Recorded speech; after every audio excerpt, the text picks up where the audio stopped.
3 millions d'Ivoiriens connectés sur Facebook. Mais à quelle fin utilisent-ils ce réseau social? On en parle ce soir. Enfin, les États-Unis commémorent aujourd'hui le décès du pasteur Martin Luther King. C'était le 4 avril 1968. Madame, Monsieur, bonsoir et bienvenue. Pourquoi les réseaux sociaux attirent-ils autant? En Côte d'Ivoire, Facebook est le plus utilisé par les populations avec plus de 3 millions d'utilisateurs. Se créer un cercle d'amis ou trouver des partenaires commerciaux. Mais qu'est-ce qui motive les Ivoiriens lorsqu'ils ouvrent un compte Facebook? On en parle avec Nou Sangaré et Dangui Dangui. Facebook, WhatsApp, Instagram et Twitter, ces réseaux sociaux devenus la nouvelle trouvaille des jeunes Ivoiriens. Sur une population de 25 millions d'habitants, la Côte d'Ivoire compte 17 millions d'abonnés à Internet et 3,5 millions d'utilisateurs Facebook. À travers Facebook, on peut réussir à faire plusieurs choses. Communiquer avec certains parents qui sont loin de nous et qui permet aussi d'avoir plusieurs connaissances. Ça nous permet aussi de donner des informations. Je suis allé sur les réseaux sociaux par rapport à ma famille qui est un peu éloignée. Parce qu'il n'y a pas assez d'argent. Les appeler. Avec Facebook, là, ça nous facilite la tâche. À travers Facebook, on peut vendre des articles. Ça se présente comme une plateforme libre d'échange, de rencontres, et aussi de perspectives. Mais aussi, il faut dire que ce n'est pas tout qu'on peut dire de façon libre aussi. Donc à mon niveau, si on peut aussi contrôler aussi, c'est aussi important. S'il est désormais impossible de nier son importance, force est de reconnaître que ces réseaux sociaux sont également utilisés à des fins malsaines. Il y a des brouteurs, il y a des gens qui sont sur Facebook pour aller arnaquer. Il y a des gens qui exposent des trucs sur leur vie privée. Et puis bon, souvent on tombe sur des personnes de moralité. Un exemple, quelqu'un qui va se filmer tout nu et mettre ça sur un réseau social, je vois que ça, c'est pas bien fait. En Côte d'Ivoire, 81% des internautes consultent régulièrement les réseaux sociaux. Son arrivée en Côte d'Ivoire a révolutionné la façon de communiquer et socialiser le web. 158 personnes en situation de handicap vont bientôt intégrer la fonction publique ivoirienne. C'est l'une des décisions aujourd'hui du Conseil des ministres. Ce recrutement dérogatoire, faut-il le préciser, intervient après celui de 2015. 300 personnes handicapées avaient été recrutées. On poursuit avec la deuxième édition du concours régional du reportage humanitaire. C'est une initiative du Comité international de la Croix-Rouge. Objectif, intéresser les journalistes radio aux questions humanitaires. Plus de détails avec Nou Sangaré et Dangui Dangui. Amener les journalistes radiophoniques à s'intéresser aux questions relatives aux droits humanitaires et surtout créer une saine émulation au sein de leur corporation. C'est l'objectif du concours régional du reportage humanitaire initié par le Comité international de Croix-Rouge CICR. Un concours ouvert à l'ensemble des journalistes radio des pays francophones de la délégation CICR d'Abidjan. Il s'agit notamment de la Côte d'Ivoire, le Bénin, le Burkina Faso, le Togo et la Guinée. L'objectif de ce concours, c'est de sensibiliser, motiver les journalistes à la chose humanitaire. Parce qu'on estime que les journalistes ont un rôle de premier plan pour favoriser le geste et l'esprit humanitaire. C'est-à-dire un geste de solidarité, désintéressé, neutre, impartial et conduit d'une manière indépendante. Je voudrais juste attirer l'attention des candidats sur les dates butoirs, puisque les candidats ont jusqu'au 1er juin pour déposer leur production, encore une fois une production radiophonique. Dignité de la personne détenue et mieux protéger le personnel médical et les patients lors des situations de violence, les deux thèmes retenus pour le concours. Ce sont deux thématiques qui nous sont chères au CICR, puisque l'on visite les prisonniers, notamment en Côte d'Ivoire, mais dans beaucoup de pays d'Afrique de l'Ouest, pour veiller au respect de leur dignité. Et, on estime que les prisonniers sont des personnes particulièrement vulnérables par rapport à d'autres catégories de population. C'est pour ça qu'on leur accorde une attention particulière.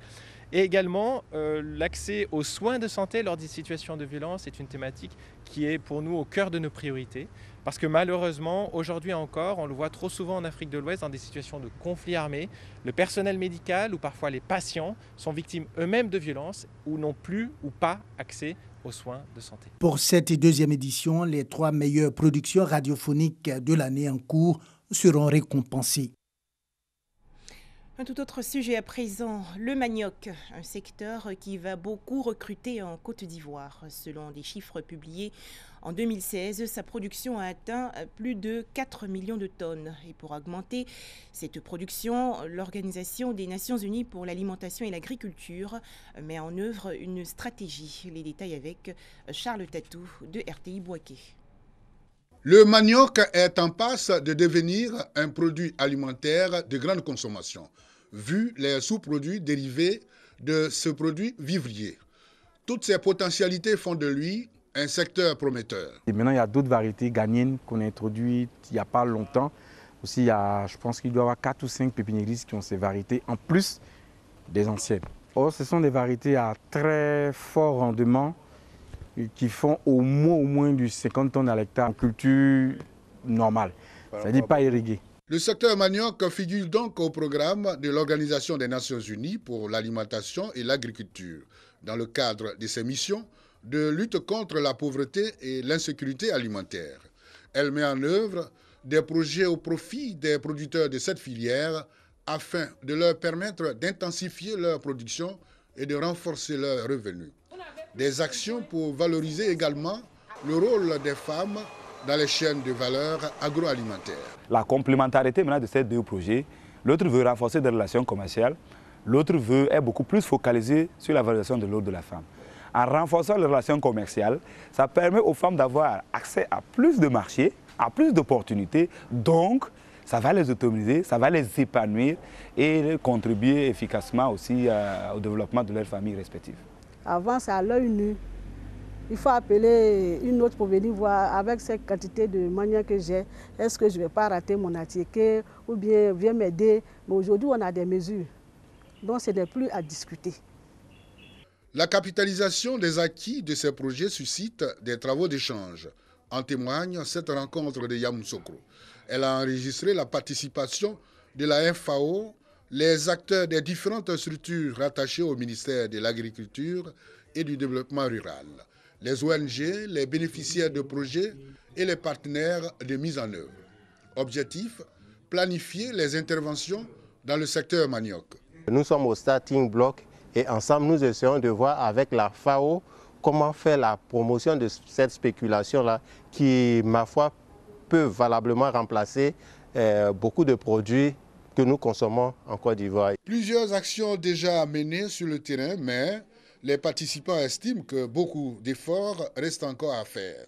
Faire de la production, c'est déjà un métier. Auprès de notre ministère, par exemple, un fonds existe pour financer les petites entreprises et puis les entreprises de métiers. Et puisqu'elles sont déjà organisées en coopérative, nous pourrons les aider pour les introduire auprès de la Direction générale de l'artisanat. Dans le cadre de ces projets, 35 femmes ont bénéficié déjà d'une formation sur les techniques de transformation de nouvelles variétés de manioc en attiqué de qualité. À 27 ans, elle est la seule femme du Soudan à entraîner une équipe masculine de football. Ce sport est une passion qu'elle a découvert quand elle était enfant. Salma Al-Majidi, c'est son nom, est désormais un symbole dans ce pays où il n'y a pas d'équipe nationale féminine. 8 chefs d'inculpation contre l'islamiste Alassane Abdoul Aziz, ce djihadiste malien affilié à Ansar Dine, comparaît aujourd'hui devant la Cour pénale internationale. Il est poursuivi pour crimes de guerre et crimes contre l'humanité. Direction à présent la France, où à moins de 2 mois de la célébration du cinquantenaire de mai 1968, plusieurs maisons de vente organisent des enchères pour des affiches de cette période. Regardez. Son dada, collectionner toutes les affiches de mai 68. En l'espace de 30 ans, ce producteur passionné de politique et d'art graphique en a rassemblé 500 exemplaires qu'il met aux enchères aujourd'hui. Ça correspond à 6 semaines de production, à peu près de la mi-mai à fin juin. Et pendant que les étudiants, en réalité, exhortaient les gens à faire la grève, eux, ils travaillaient d'arrache-pied, en réalité. Produites quotidiennement en sérigraphie dans les ateliers parisiens des Beaux-Arts ou des Arts Déco, les affiches étaient élaborées dans le plus grand secret. Mais Laurence Torche, qui n'avait que 6 ans en mai 68, a pu se faire raconter comment ça se passait. Il y avait, à partir d'un fait d'actualité, une sorte de conférence de rédaction. Les gens d'un côté faisaient imaginer des dessins, des gens d'autre côté imaginaient des mots. Et il y avait une assemblée générale tenue par des maoïstes en général qui décidaient quels sont les bons mots, quel est le bon slogan et surtout, est-ce que ce qui est dit est suffisamment simple pour être percutant et compris immédiatement. Des slogans qui restent aujourd'hui largement ancrés dans la mémoire collective. Imprimés avec de l'encre et du papier livrés chaque jour par des sympathisants, les affiches pouvaient même être produites en plusieurs couleurs pour relancer l'attention. Celle-là, elle est hyper célèbre puisque c'est le slogan qui a été repris dans la rue, étudiant, diandian, CRS, SS. Il y en a beaucoup de sortes. Il y a le CRS sans le SS, le CRS dans toutes les couleurs, en noir, en rouge, en vert, en bleu, comme celle-ci. Il y avait un bandeau qui était mis SS au départ, qui était différencié, et puis il y en a une comme ça avec le bouclier. Il n'y a pas marqué CRS, il y a juste le logo de la SS, ce qui était quand même extrêmement violent, même pour l'époque. Les affiches sont mises à prix à partir de 150 € et pourraient atteindre plusieurs milliers d'euros.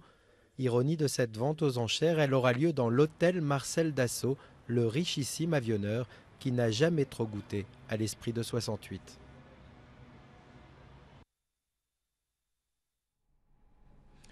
Aux États-Unis, commémoration aujourd'hui du 50e anniversaire du décès de Martin Luther King. Ce pasteur baptiste et militant non violent pour les droits civiques des Noirs est assassiné le 4 avril 1968 à Memphis, dans le Tennessee, pendant qu'il soutenait une grève des éboueurs. Mais qui est donc à l'origine de ce meurtre?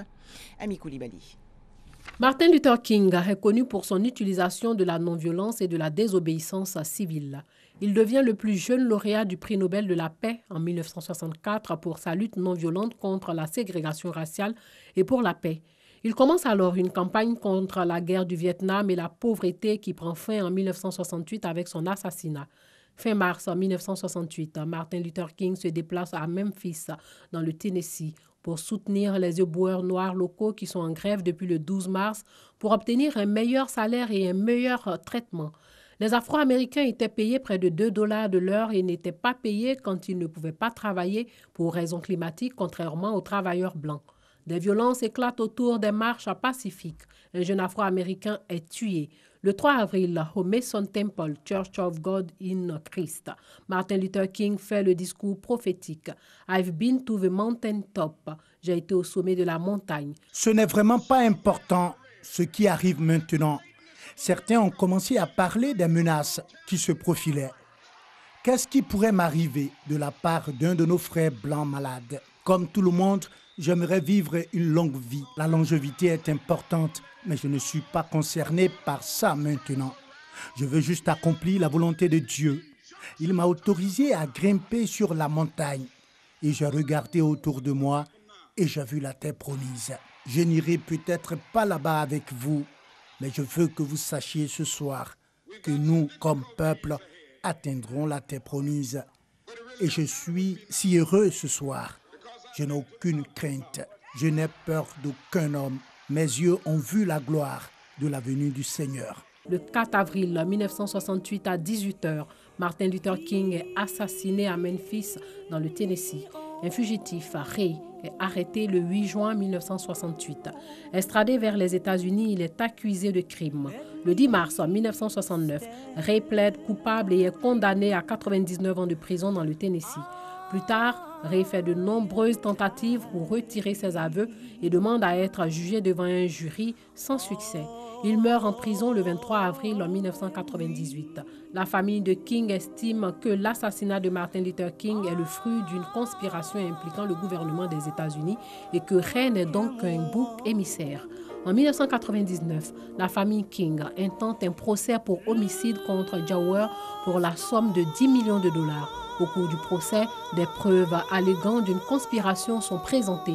Des organismes gouvernementaux accusés ne peuvent pas se défendre car ils ne sont pas désignés comme défendeurs.